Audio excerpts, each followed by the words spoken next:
ሰላም ቤተሰብ እንዴት ናችሁ? ደህና ናችሁ ወይ? እኔ በጣም ደህና ናችሁ። እግዚአብሔር ይመስገን። ባላችሁበት ሰላማችሁ ብዝት ይበልኝ። ቤተሰብ ብቅ ብያለሁ ማለት ነው።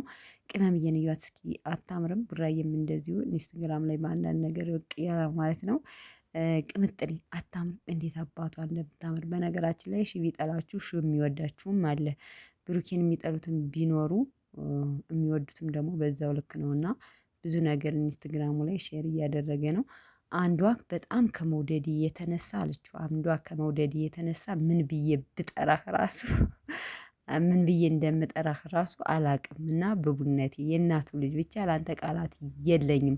ይመችህ ጉዞ ወደፊት ብላ መልእክት ልካለታለች ማለት ነው። እና አንዳንዴ የሆነ ስራችሁን በደንብ ግልጽ አድርጎ ወደፊት አላማችሁ ወደፊት የሆነ ሰው የሚያውቅ ካለ በውስጥ የሚያውቃችሁ እውነታውን ነገር የሚያውቃችሁ ሊኖር ይችላል። እና ብዙ ደግሞ ትክክለኛ ማንነታችሁን የሚያውቅ ወይም ደግሞ እናንተን ማንነት የተረዳችሁ ሰው እንደዚህ ምንም ብታደርጉ የሆነ ትክክለኛ አስተያየት ይሰጣችኋል። እና በርግጥ ሰው እንኳን ሚዲያ ላይ እንደዚሁም ስትኖሩ የሚነቅፋችሁ የሚጠላችሁ ግድ ነው። ጥላት ከሌለ እንደውም ተፎካካሪ ከሌለ እድገት የለም ይባላል። አንዳንዴ እና የምትበረታቱትም ጥላት ሲኖራችሁ ነው ተፎካካሪ ሲኖራችሁ ነው። እና ምን ልላችሁ ፈልጌ ነው ብሩኬን በአንዳንድ ነገር እንትን አንዳንዶቻችን ብንነቅፈውም ግን ብዙ የሚወዱት አለ በጥቅሉ ለማለት ፈልጌ ነው። ያው እነሱ ደግሞ ስራ እየሰሩ ስለሆነ ስራ እየሰራ ስራ እንደሆነ የሚያውቁ ብዙ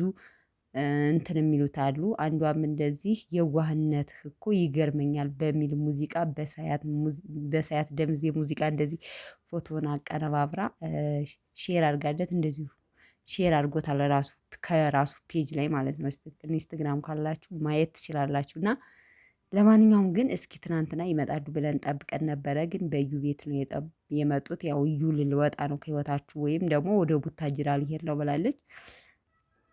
ዛሬ ደግሞ በቅመሟ ወይም በብሩኬ ቤት ነው የምንጠብቃቸው ማለት ነው። ሶ ሁለታቸው ብቻ ይመጣሉ ብዬ አስባለሁኝ።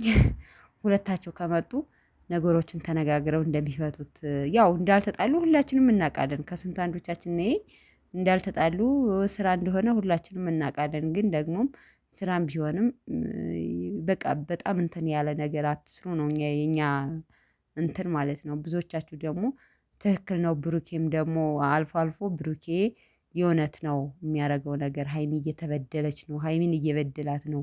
ለምን ልቧን ይሰብራታል የምትሉም አላችሁ። ይሄን እንግዲህ ራሳችሁ ለማንኛውም እንግዲህ ዛሬ ምሽት በፍቅር ታርቀው ወይም ደግሞ ሀይሚና ብሩኬ ፒስ ነው እንደሚመጡ ተስፋ እናደርጋለን እንጠብቃለን። ቤተሰብ እስከዛ መልካም ቆይታ ወዳችኋለሁ።